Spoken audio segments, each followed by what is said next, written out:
Assalamualaikum warahmatullahi wabarakatuh. Kembali lagi ke YouTube channel Lotus Farm.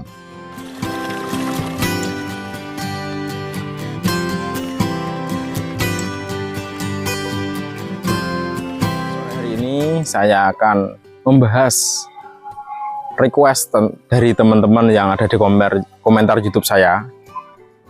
Membahas tentang yaitu kelebihan dan kekurangan kolam kotak sama kolam bulat. Nah, ini di kolam saya ada 3 jenis kolam, yaitu kolam kotak semi permanen, sama kolam kotak permanen, dan kolam bulat. Sebelum saya melanjut videonya, jangan lupa like, comment, dan subscribe, dan share sebanyak-banyaknya. Ikuti terus channel Lotus Farm.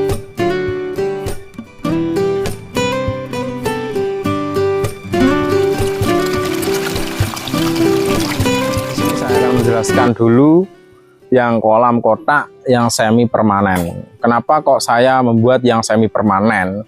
Karena awal-awal waktu pembuatan kolam, pemikiran saya kan kalau dibuat kolam permanen dulu, nanti kapan tebarnya. Jadi tak buat semi permanen, biar jadi 5 kolam dulu, nanti saya tebar, terus buat lagi, tebar lagi, buat lagi, jadi tebar lagi. Terus semi permanen, kekurangannya yaitu waktu terpal sobek besar itu tidak bisa ditambal, harus mengganti total, biayanya sangat mahal. Jadi kolam semi permanen ini biaya pembuatannya murah, biaya memperbaikan mahal. Biaya perbaikan itu mahal karena sekali sobek itu langsung diganti, tidak bisa diperbaiki lagi. Kalau lubang kecil-kecil buahnya juga nggak bisa diperbaiki, pasti bisa pun nanti akan rembes, airnya juga pasti akan habis. Itu kekurangan. Dan kelebihannya pembuatannya itu sangat murah, terus cepat juga pekerjaannya, tapi perbaikannya yang mahal, yang semi permanen ini. Lanjut saya jelaskan yang permanen. Dan ini kolam yang permanen. Kolam permanen, kolam yang tidak bisa dipindah-pindah, ya tetap di lokasi. Terus apa kelebihan dan kekurangan kolam permanen? Kolam permanen biaya pembuatannya mahal, biaya perbaikannya irit. Kenapa kok biaya pembuatannya mahal? Karena dari segi pembuatan kolamnya, dari sudut ke sudut itu pasti dikasih slope atau kekuatan yang dari besi, itu dikasih besi. Terus nanti per tumpuk kumbungnya atau batanya nanti juga dikasih besi 1. Di sini dikasih besi sampai mubeng. Terus nanti di akhir atasnya kolam nanti juga dikasih besi lagi yang biasanya dicor itu. Jadi pembuatan kolam permanen ini biayanya sangat mahal. Terus biaya perbaikannya murah. Kenapa kok dibilang biaya perbaikannya murah? Kalau kolam beton atau yang permanen ini jarang bocor, soalnya udah dari segi pembangunannya udah kuat, karena mahal tadi, ada besi, ada cor, ada semua.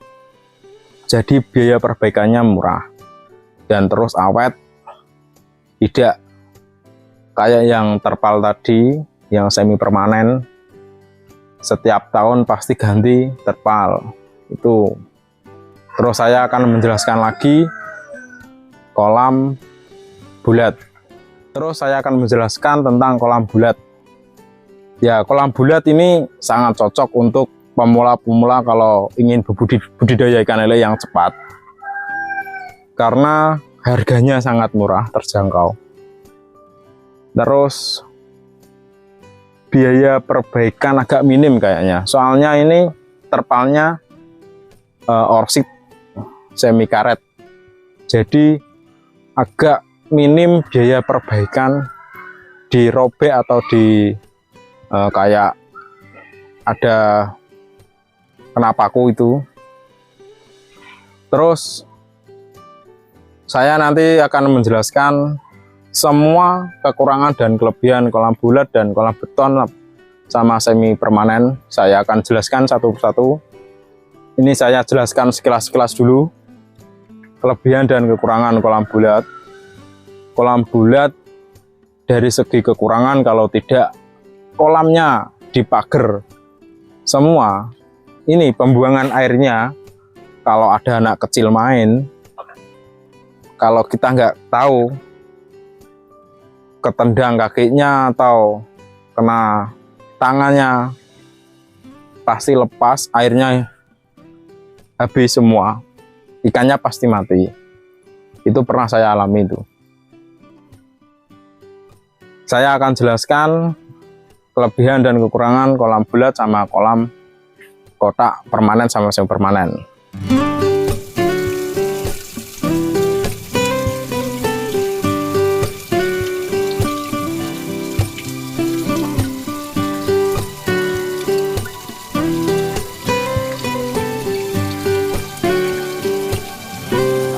Sedikit kekurangan dan kelebihan kolam bulat, kolam kotak permanen atau semi permanen.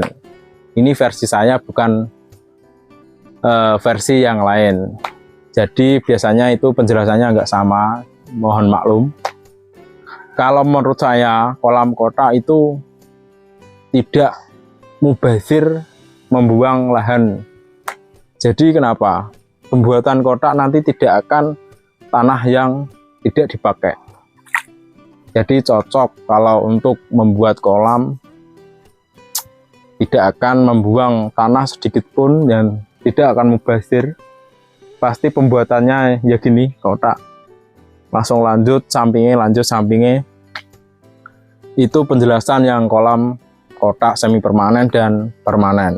Kalau kolam bulat itu setahu saya terlalu makan lahan banyak, terus ada celah-celah lahan yang tidak dipakai, nantinya akan mubazir. Tapi kan kolam kotak ini tidak ada celah-celah lahan yang tidak dipakai, tapi lahannya dipakai semua.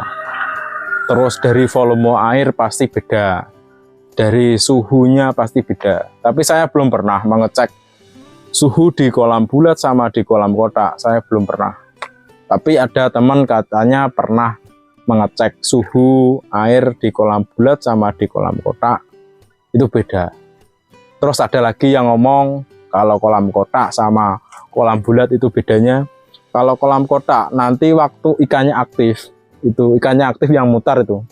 Kalau kolam kotak waktu ikannya aktif, nanti pas ketemu sudut atau pojokan itu ya, sudut, nanti ikannya katanya diam, berhenti, nggak akan lanjut. Terus kalau kolam bulat kan nggak ada sudutnya, ikannya akan muter terus aktif, katanya gitu. Kalau versi saya ya juga gitu, cuma kalau kolam kotak itu lahannya akan terpakai semua, jadi enak, jadi dilihat mata juga ya rapi. Tapi kalau saya ya suka kolam bulat, ya suka kolam kotak, tinggal lihat lahannya aja. Yaitu kalau kolam bulat pasti ada celah-celah tanah yang tidak dipakai, nantinya akan mubazir juga. Itu penjelasan dari saya, sedikit aja, yang penting bermanfaat bagi teman-teman semua. Ikuti terus channel Lotus Farm, jangan sampai kelewatan. Mudah-mudahan di 2024 ini channel Lotus Farm semakin berkembang, semakin dikenal banyak orang, dan semakin cinta kepada Lotus Farm dan cinta kepada saya juga. Support terus channel Lotus Farm, caranya like, comment, dan subscribe. Bila ada orang yang ingin tahu videonya Lotus Farm, di-share sebanyak-banyaknya. Salam perikanan, maju terus perikanan Nusantara. Assalamualaikum warahmatullahi wabarakatuh.